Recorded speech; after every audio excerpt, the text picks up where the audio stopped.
Alors l'inverse, qu'est-ce que c'est? Bien, l'inverse de A, c'est un nombre B tel que le produit AB vaut 1. Chez les réels, on sait bien que pour toute A différente de 0, alors l'inverse de A, c'est B, et on a même décidé d'écrire 1 sur A. Il existe, c'est-à-dire que chaque nombre réel a un inverse, chaque entier dans R a un inverse. Par contre, effectivement, vous avez, si vous prenez 2, son inverse c'est 1 demi. Donc l'inverse d'un entier n'est pas un entier. Déjà, on a un petit peu déjà des difficultés à ce niveau-là. Alors, dans un espace modulo M, est-ce que tous les nombres ont un inverse? Voilà. Comment on va faire? Est-ce qu'il existe toujours un nombre qui multiplié par A donne 1? Alors, un exemple.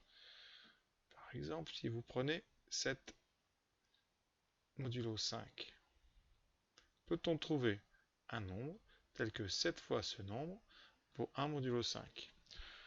Eh bien, on va regarder la liste des multiples de 7. 7, 14. Est-ce qu'on va tomber à un moment sur un multiple de 5 plus 1? 21. Ah, 21. Vous voyez, donc 7 fois 3 égale 1 modulo 5. Donc, on pourrait dire que 3 est l'inverse de 7. Continuons.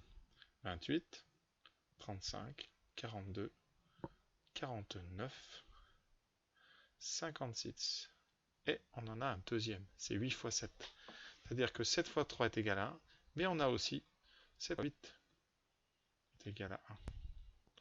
Conséquence, certains nombres ont plusieurs inverses qui sont différents. Qu'est-ce qu'on peut remarquer par contre? Mais 3 et 8 étant égaux modulo 5, jusque-là, ça ne nous choque pas. Or, 3 est égal à 8 modulo 5. Donc, là, on pourrait se dire que c'est noir. Alors la question, c'est est-ce qu'on peut trouver un nombre qui aurait deux inverses différents?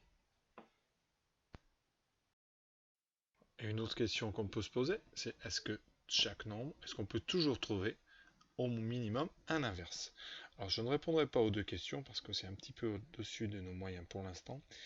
Ce que je peux vous dire, c'est que certains nombres n'ont pas d'inverse, c'est-à-dire qu'il y a des nombres qui ne peuvent pas être multipliés par un autre pour donner un 1 modulo quelque chose. Alors les exemples sont très simples à trouver. Et pour étudier ça, on va faire une liste un peu exhaustive. Alors voilà l'exemple que je vous propose. Peut-on trouver un nombre qui multiplié par 4 donnera 1 modulo 12? La meilleure façon de résoudre ce problème, pour l'instant, c'est de faire une table de congruence des multiples de 4. Donc je fais la table. Donc en première ligne, j'écris les valeurs de x, donc modulo 12, donc je vais de 0, 1, 2, 3, 4, 5, 6, 7, 8, 9, 10 et 11. Et à 11, on s'arrête. Et on va calculer pour chacun 4 fois x modulo 12. Alors 4 fois 0 égale 0. 4 fois 1, 4. 4 fois 2, 8. 4 fois 3, 12. Donc modulo 12, ça fait 0. 4 fois 4, 16. Donc ça donne modulo 12, 4. 4 fois 5, 20. Modulo 12, eh bien ça fait 8. Et vous voyez qu'on repère une répétition.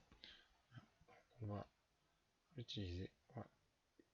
Conséquence. Et vous voyez que pour aucune valeur de x, entre 0 et 8, et attendez, j'ai pas fini ici, 4, 8, pour aucune valeur entre 0 et 11, vous n'aurez de produit 4x qui vaut 1.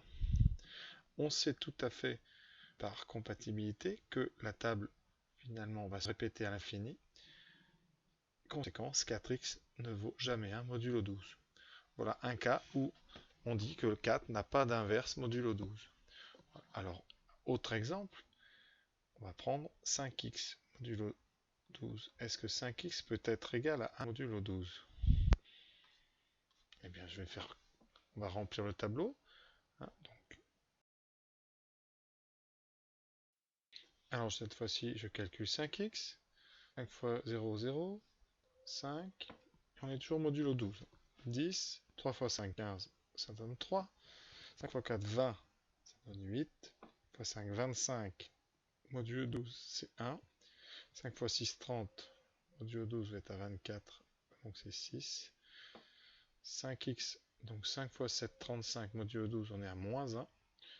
Donc on va prendre le même, moins 1, on va lui rajouter 12, donc c'est 11.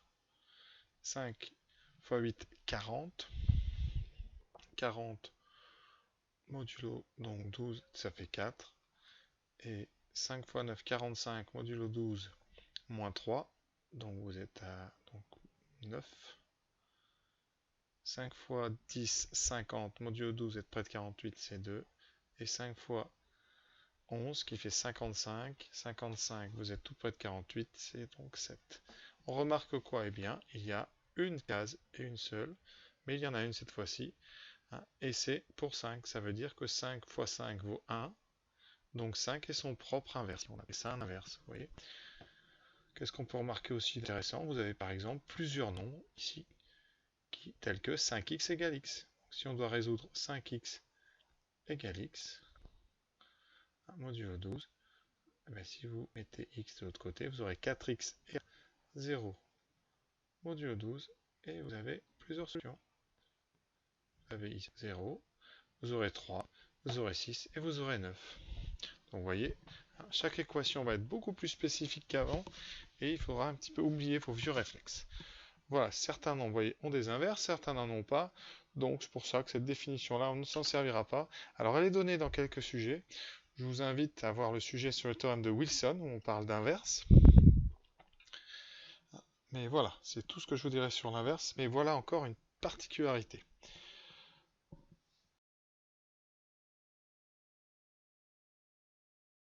Voilà, ce qu'on peut dire, c'est que dans le chapitre suivant, qui portera le nom de théorème de Gauss et théorème de Bézout, dans l'autre ordre, eh bien, nous reparlerons un petit peu de ces inverses et de cette recherche d'inverses, parce que ça va nous aider à résoudre des équations qu'on appelle des équations diophantiennes.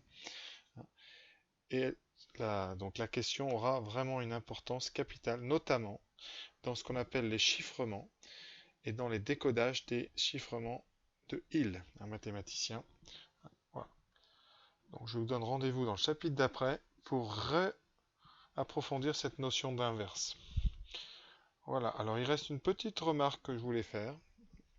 Alors, ça va vous servir très peu, mais c'est bon à savoir. Ça me permet de rappeler encore une fois que par exemple ici, on ne peut pas, et on ne va pas le faire, diviser 3x par 3 et 3 par 3, c'est-à-dire que vous n'écrirez pas x est égal à 1 modulo 6. Voilà. Il vous manquera là beaucoup de solutions. Il y a un truc qu'on peut faire mais qu'on ne fera pas parce que ça n'a pas d'intérêt, mais vous pouvez par contre diviser des deux côtés par 3. Ça veut dire qu'ici, si vous faites 3x égale 3 modulo 6, vous pouvez dire que x égale 1 modulo 3.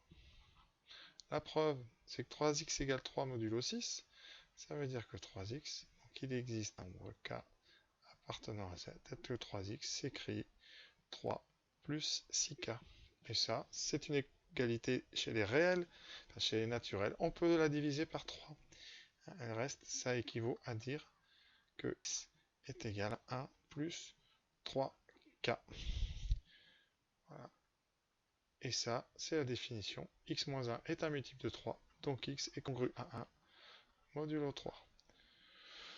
Donc on pourra s'autoriser à diviser des égalités à condition de diviser aussi le module. Mais vraiment, c'est un truc qu'on ne fait pas en terminale. Parce qu'après, c'est un peu la porte ouverte à tout. Les élèves ne maîtriseraient pas tout. Et puis, le changement de modulo, c'est quelque chose d'assez particulier. Alors, ça peut aider pour résoudre une équation, vous voyez, comme ici. Et dans la plupart des cas, on ne pourra pas diviser. Puisqu'il faudrait que tous les chiffres soient multiples de quelqu'un commun. Et donc, c'est rarement le cas. Donc, c'est une propriété qui sert tellement peu que ça ne vaut pas le coup de l'apprendre. Et donc, elle n'est pas au programme. Donc voilà un peu tout ce que j'avais à rajouter sur ces congruences. Alors vraiment, les points cruciaux dans mon discours, dans cette vidéo, c'est d'abord, rappelez-vous, on ne peut pas diviser n'importe quelle égalité quand on veut. Jamais de symbole de division, c'est-à-dire qu'on n'écrit pas un tiers. Je vois ça dans certaines copies, un tiers, un quart, ça n'existe pas. L'inverse est très compliqué dans les congruences, donc on va manipuler ça avec tellement de précautions que Hein, vraiment, vous n'avez pas le droit, et personne n'a le droit d'écrire un tiers dans des espaces modulo n, ça n'a aucun sens. Voilà. Ça ne veut pas dire que 3 n'a pas d'inverse, mais il ne s'écrira sûrement pas un tiers, et c'est un peu plus compliqué que ça. Donc même quand vous êtes perdu, n'écrivez pas ce genre de bêtises, hein. Même si vous croyez faire bien, non, on évite. Donc deuxième chose, donc hein, je rappelle, un produit peut être nul sans qu'aucun des facteurs soit nul. On ne divise pas les égalités. Voilà, ça c'est vraiment les deux points cruciaux.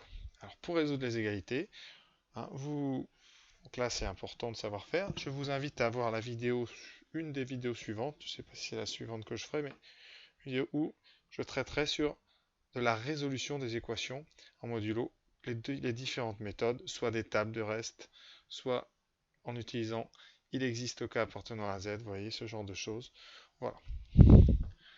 Donc j'espère que j'ai été complet et que vous avez apprécié cette vidéo. Si c'est le cas, n'hésitez pas à me faire un petit like. Hein, ça prend peu de temps et je vous le dis, ça fait toujours un grand plaisir. Donc à bientôt dans d'autres vidéos. Alors les prochaines, je vous le dis, c'est donc une vidéo sur la résolution d'équations. Et je crois, beaucoup d'exercices que je vais corriger, hein, qui utiliseront la compatibilité, les puissances. Voilà. À bientôt.